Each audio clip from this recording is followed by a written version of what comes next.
빛에 이끌리어라고 하는 제목으로 같이 여러분들과 은혜 나누려고 하는데 1976년도 7월 26일 날 미국의 나사에서 발사한 아폴로 15호가 달 표면에 착륙을 했습니다. 온 인류가 11호 착륙할 때와 마찬가지로 TV를 통해서 그 장면을 봤는데 당시 조종사였던 제임스 어윈이라고 하는 분이 사흘 동안 달 표면을 탐사하던 중에 눈에 띄는 흰 돌을 하나 채취하게 됐습니다. 그리고 집으로 돌아와서 이 돌을 이름 붙이기를 창세기의 돌, 제네시스 락이라고 하는 이름을 붙였고 많은 이들에게 엄청난 칭송과 존경을 얻게 됐습니다. 역사적인 이날을 기념하면서 많은 사람들이 이 어윈을 환호하던 중에 그는 이런 이야기를 했습니다. 인류 역사상 최고의 날은 우리가 달에 도착한 날이 아니라 인류 역사상 최고의 날은 하나님 아들 그리스도 예수가 이 땅에 오신 날입니다. 이렇게 이야기를 하셨습니다. 여러분, 이 말씀을 깊이 묵상해 보시기를 바랍니다. 우리 인류 최초로 인간이 달에 도착한 날을 기억하고 생각하는 사람은 그날의 놀라움과 그날의 경외와 그날의 신비, 감격으로 가득 찬 날이었겠지만, 그런데 여러분, 우리가 예수 그리스도를 생각할 때 이와 같은 마음을 경험하고 오늘도 살아가고 있는가라는 부분입니다. 예수님이 이 땅에 오신 거, 예수님이 십자가 지신 거, 예수님이 부활하신 거, 예수님의 생애를 생각할 때마다 놀라고 경외가 내 마음속에 자리 잡고 감격하고 기쁨이 넘치고 감사를 체험하며 오늘 우리가 살고 있느냐라고 했을 때 나는 구원받은 하나님의 백성이다. 나는 천국 백성이다. 나는 죄사함을 받았고 하나님의 의를 얻었다. 영생을 얻었다. 내 안에 성령이 계시다. 이것에 대한 정말 내 속에 놀람과 경외와 신비와 기쁨을 여러분 삶 속에서 지금 나타내고 있느냐, 이겁니다. 만약에 이런 기쁨과 놀람과 신비가 여러분 마음속에 혹여 나타나지 않는다고 한다면 그건 뭔가 잘못된 신앙생활을 하고 있는 것입니다. 성경의 대답은 명료합니다. 예수 그리스도와의 관계가 잘못됐기 때문에 그 예수님이 이 땅에 오신 것에 대한 놀람과 신비와 그 기쁨이 지금 우리 안에 없는 겁니다. 예수 그리스도를 아는 지식에 충만함이 없는 겁니다. 지금 나와 예수님 사이에 관계가 바르지 못하기 때문입니다. 내가 입으로는 주님을 구세주입니다, 입으로는 내 구주이십니다 고백하지만 이건 말뿐이고 지금 내 생활 속에서는 나도 모르는 사이에 예수님을 머릿속에 계신 예수님으로만 지금 추상화해 나가고 있는 겁니다. 말로만, 머리로만 나의 구세주이지 나의 마음속에는 이미 기쁨도 감격도 사라진 지 오래입니다. 이렇게 감격이 사라진 이유가 뭐냐? 제일 먼저 이런 감격이 사라진 이유는 무지입니다. 무지. 예수님을 알기는 아는데 충만하게 알지를 못하고 띄엄띄엄 아는 겁니다. 예수님을 아는 지식에 충만함에 이르지 못한 겁니다. 예수님이 누군지, 무슨 일을 하셨는지 제대로 모르는 거예요. 성경은 한 권의 책이고요. 좁히면 사복음서로 좁힐 수 있는데 그 사복음서 안에 있는 예수님, 그 안에서도 우리가 예수님을 만나지 못했기 때문에 예수님을 아는 지식에 충만한 데까지 자라지를 못해서 무지하기 때문에 우리가 기쁨이, 감격이 사라진 겁니다. 또 우리가 이런 감격이 사라진 이유는 왜곡입니다. 예수님을 아는 지식이 지금 너무 많이 잘못되어 있어요. 성경 공부도 많이 하고 요즘은 유튜브만 틀면 설교가 얼마나 많이 쏟아지는지 말이죠. 설교도 많고 신학 강좌도 많고, 그런데 뭔지 모르지만 예수님을 안다고 하는 우리의 지식이 왜곡되어 있다는 거죠. 그 왜곡된 진리 앞에서 우리가 기쁨을 상실하고 있는 겁니다.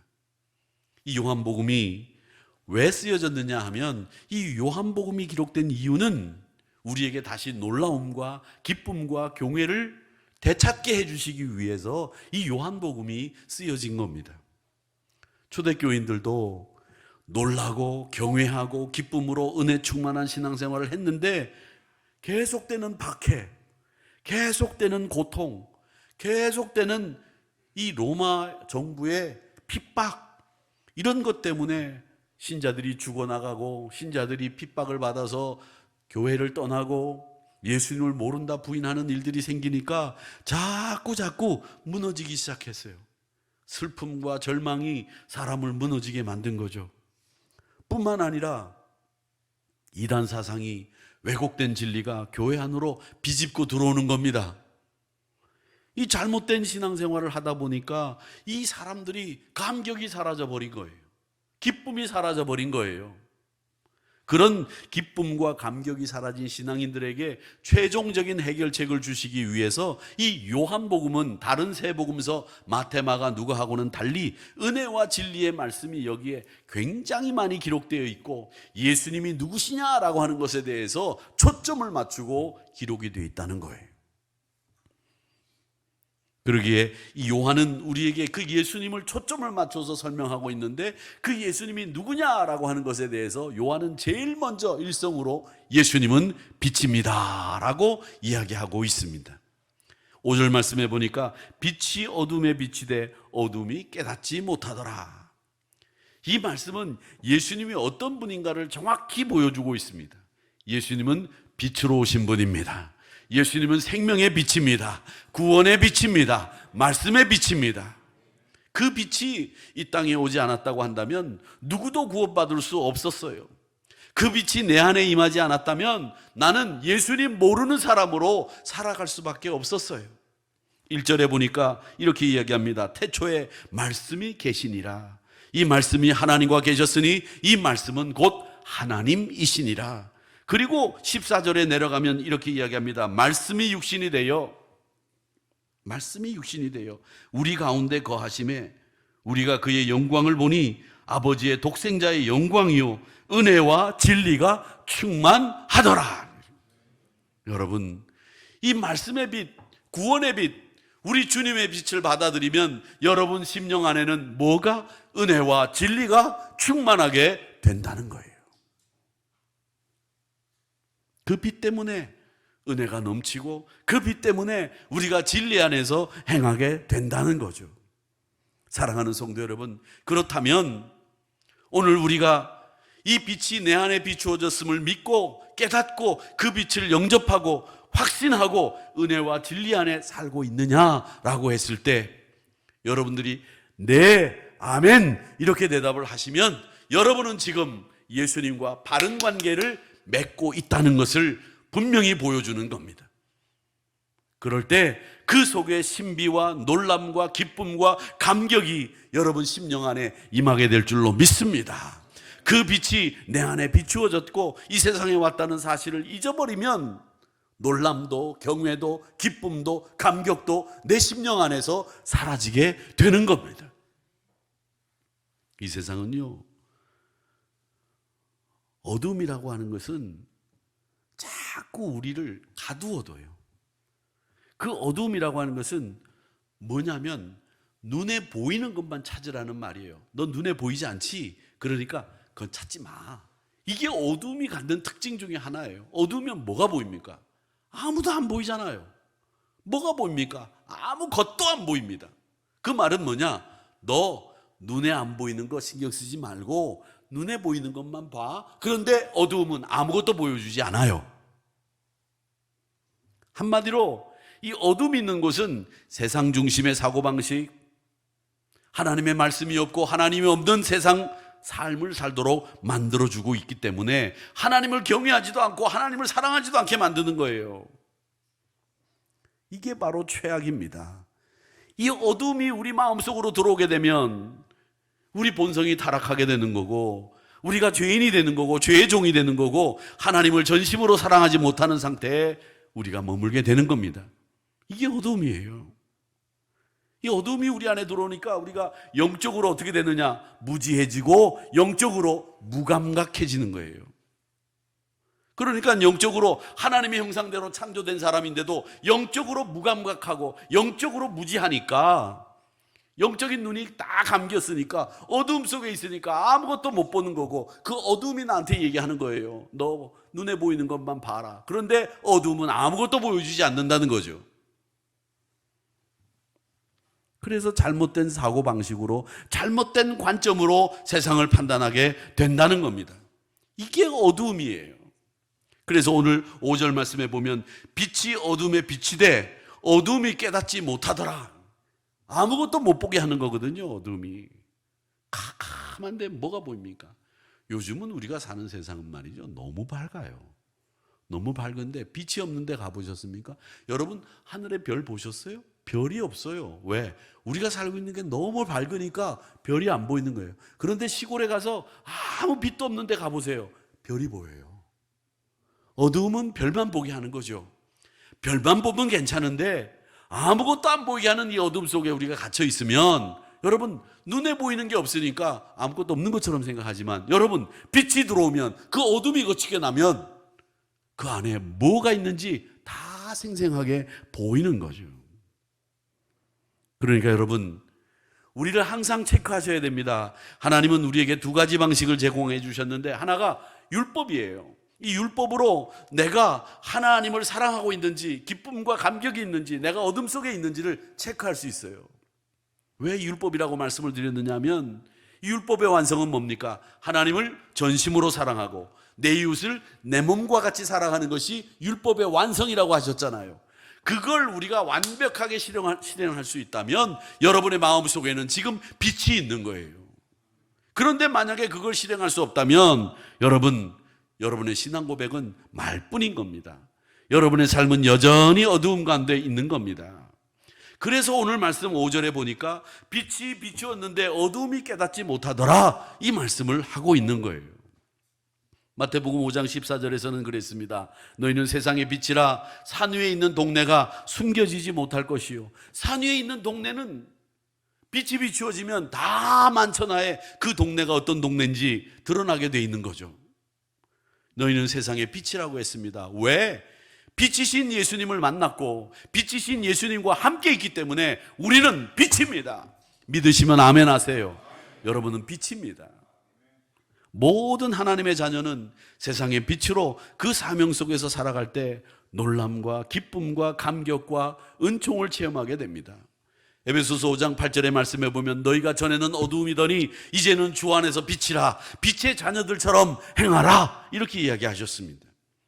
이 진리의 빛으로 오늘을 살아가는 여러분들이 되시기를 주님의 이름으로 축복합니다. 나약하고 힘없고 무력하고 구제불능의 죄인이라고 할지라도 빛의 자녀로 부르심을 받는 순간에, 예수 그리스도와 바른 관계를 맺는 순간에 여러분은 빛의 자녀가 되는 것이고, 빛의 자녀로 내가 살고 있다고 하는 그 마음만을 가지게 된다면 여러분 심령 속에는 기쁨과 감격과 놀라움이 늘 자리하게 될 줄로 믿습니다. 그렇습니다. 딜 무디라고 하는 분 여러분 아시죠? 그 무디에 관련된 예화들이 정말 많이 있습니다. 근데 이 무디에게 어느 날 한 사람이 찾아왔어요. 목사님, 제가 지금 회개했는데 이제 예수님과 함께 살기로 경접하고 예수님 영접하고 예수님과 동행하겠습니다. 제가 세상을 버려야 되는데 제가 아직 자신이 없습니다. 세상을 버릴 자신이. 그랬더니 무디 목사님이 뭐라고 말씀하셨냐면, 아니요, 안 버리셔도 됩니다. 세상 버릴 생각하지 마세요. 그러시는 거예요. 아니요, 세상을 버려야 된다고 말씀하시지 않았습니까? 아니요, 세상 버리지 않으셔도 됩니다. 당신이, 우리 형제가 빛의 자녀로 살면 세상이 당신을 버릴 겁니다. 그렇게 얘기하셨습니다. 여러분이 빛의 자녀로 살면 세상이 여러분을 감당하지 못해요. 여러분을 받아들일 수가 없어요. 왜? 세상은 어둠이기 때문에. 여러분은 빛의 자녀이기 때문에 세상이 여러분을 버리게 되는 거예요. 그러면 자연히 내가 세상 버린 것과 똑같이 된다는 거죠. 그러니까 여러분 세상을 버리려고 하지 마세요. 그냥 빛의 자녀로만 사세요. 그러면 세상이 여러분을 감당하지 못하게 되는 겁니다. 그게 무디 선생님의 논리예요. 예수 그리스도를 증거하면 택함을 받지 못한, 부르심을 받지 못한 불신자들은 여러분을 싫어할 거예요. 여러분이 굳이 안 버려도 여러분을 싫어해요. 여러분이 굳이 뭐 꼭 동창회를 가려고 가보세요. 그 사람들이 여러분을 반기느냐? 굳이 여러분이 안 오셔도 된다고 얘기할 거예요. 눈으로, 말로는 못하고. 세상이 버리게 되는 거예요. 그렇기 때문에 오늘 여러분들이 빛으로 살아가신다고 한다면, 하나님에 대한 확신을 가지고 그리스도를 믿고 영접하고 살아가신다고 한다면, 여러분 안에 기쁨과 감격이 늘 자리하게 될 줄로 믿습니다. 이건 추상적인 얘기가 아니에요. 21세기 정말 불안한 미래입니다. 코로나19도 우리가 경험했지요. 이 다음에 어떻게 될런지 지금 아무도 몰라요, 사실은. 그런데 우리가 분명히 알고 있는 것은 우리 교회가 본질에 충실해야 된다. 우리 교회가 기쁨과 감격을 회복해야 된다. 이것만큼은 분명하다는 겁니다. 그러기 위해서는 우리가 빛의 자녀로 살아야 된다. 그 빛의 자녀로 살 때 생명이 내 안에 있음으로 말미암아 전에도 이후에도 아무도 줄 수 없는 그 생명으로 말미암아 내 안에 기쁨이 있고 감격이 있게 될 줄로 믿습니다. 이런 믿음으로 살아가시면 우리 하누리교회는 날마다 새로워지고 날마다 하나님을 기쁘시게 해드리는 믿음의 교회가 될 줄로 믿습니다. 비록 우리가 어두운 세상에 살고 있지만 하나님의 자녀로, 빛의 자녀로 살아간다고 한다면, 제가 빛의 자녀라고 말했는데 우리 지방에 있던 목사님은 저한테 그러더라고요. 목사님, 우리 교회도 빛의 자녀입니다. 그래서 그래요? 어떤 빛이 있습니까? 했더니 은행 빛이 너무 많아서 우리 교회는 다 빛의 자녀입니다. 그러시더라고요. 은행 빛이 많은 빛의 자녀가 아니라 그리스도께서 비춰주시는 빛으로 말미암아 우리는 빛의 자녀가 된 줄로 믿습니다. 그 빛의 증인으로 살아가시고 예수 그리스도를 꽉 붙잡고 그 안에 빛의 자녀답게 살아가시면서 영의 생각에 이끌려 빛을 나타내며 살아가는 우리 당회원들과 우리 하누리교회 성도님들이 되시기를 주님의 이름으로 축복합니다.